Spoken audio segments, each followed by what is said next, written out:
special.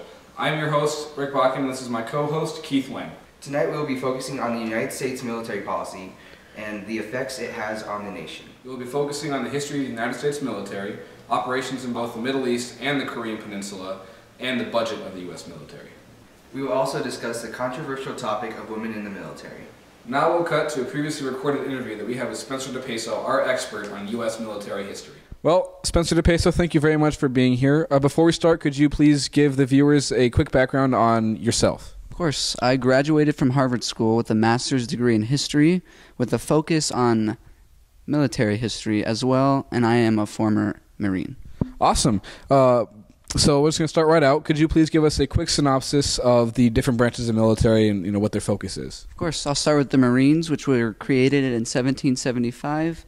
They're our main strike force, and 9 times out of 10, if we ever have to send anyone anywhere, we're going to be sending Marines.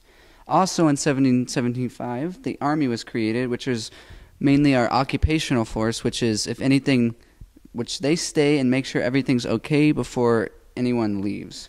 As well, in 1775, the Navy was created, which is our major defense, and as well our sea power. And in 1947, a little bit later, the Air Force is created, which is our eyes in the skies, as well as a quick strike force.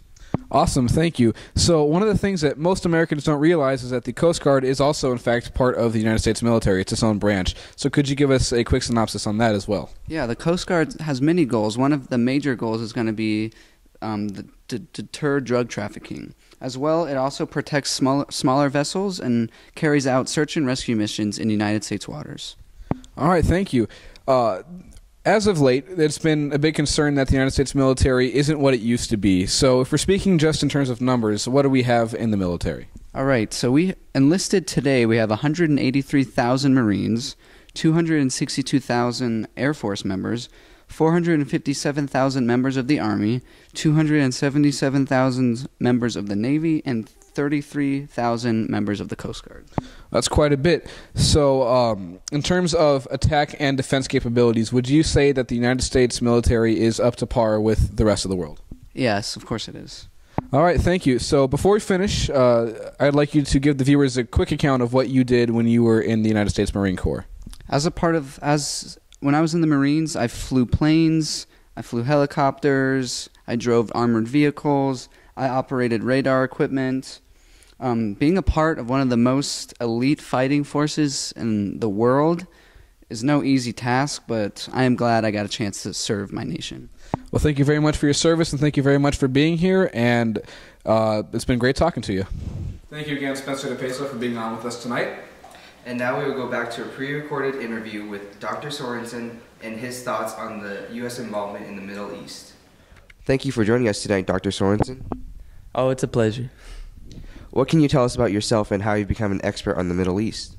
Well, my name is Aiden Sorensen. I graduated from Stanford with a PhD in Middle Eastern Studies, and now I'm a professor at Boston College teaching Middle Eastern Studies. All right.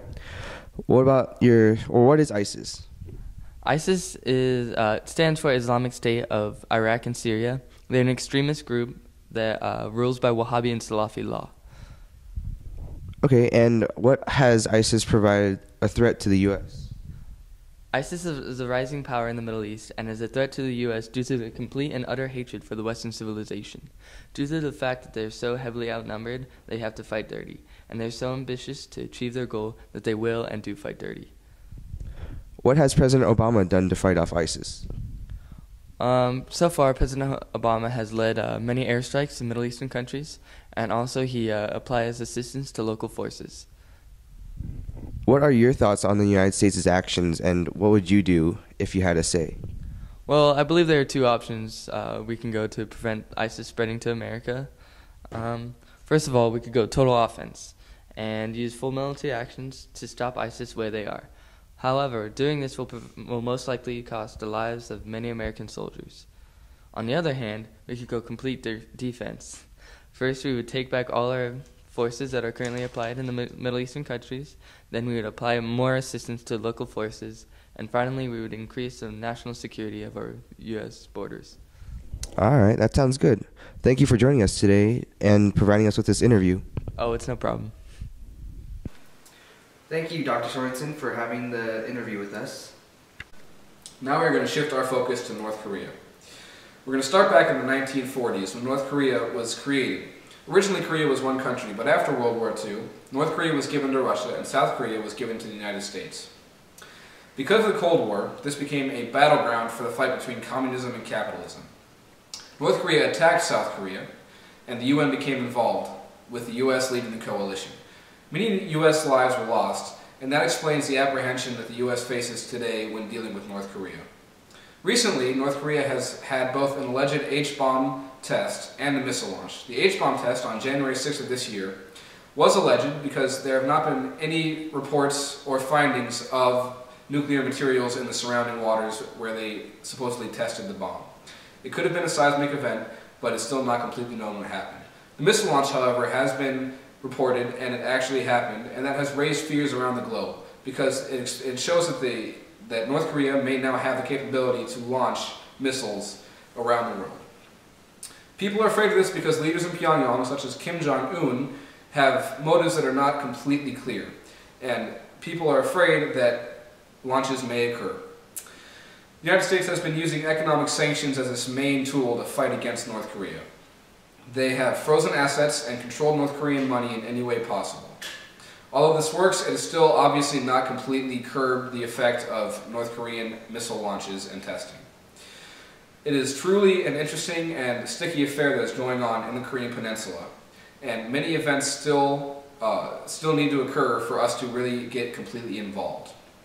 We have, however, shown U.S. Air Force by flying a B-2 bomber with nuclear capabilities flanked by F-16s and F-15s. This was in order to show North Korea that we are prepared and ready to attack them if need ever should arise. Please stay tuned with us so that you can see whatever happens next. Changing our topic to military spending. Over the decades, our military spending has increased drastically. In the year 2000, we spent over $400 billion. 2015, we spent over $600 to $700 billion. This is over half our federal spending, roughly 54%. Our spending includes the Department of Defense, Department of War spending, Department of Nuclear Weapons, and Department of International Military Assistance. Doing this has increased our military size, such as arsenal, and also benefited us technology-wise, such as drones and not risking lives of troops. Doing this spending-wise has increased our military and has benefited us as a nation.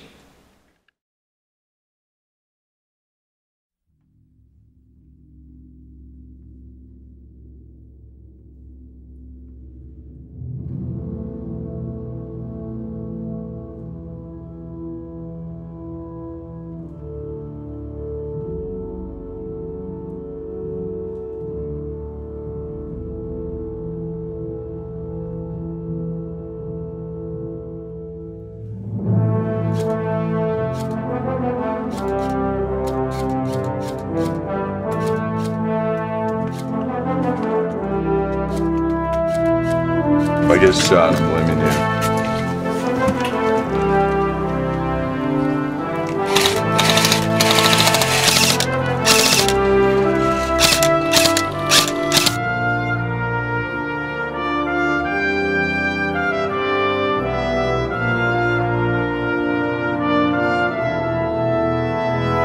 Push him left!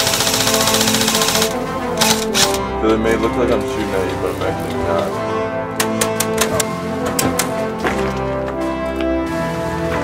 Oh, it's great. The guy in the bunker.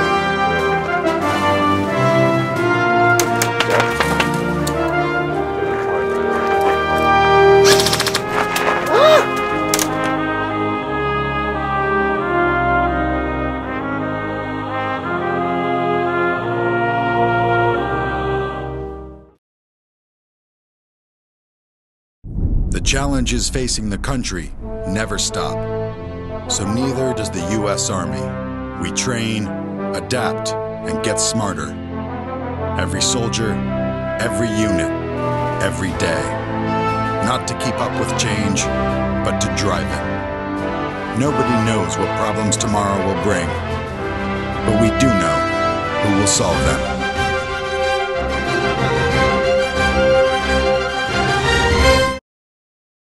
Hi, I'm Alex Tacky here. To my left, I have Dr. Phillips. To my right, I have a self-proclaimed expert on all things military that we found on the street. So today we're going to be talking about women in the draft. Do we include them? Do we exclude them? What do we do? So we're going to start things off with Dr. Phillips since he has a doctorate degree. I personally believe that women should not be included in the draft. Personally, because I feel that they're not as naturally physically capable as men are to fight in a war, say. So I feel like they might possibly hold men back.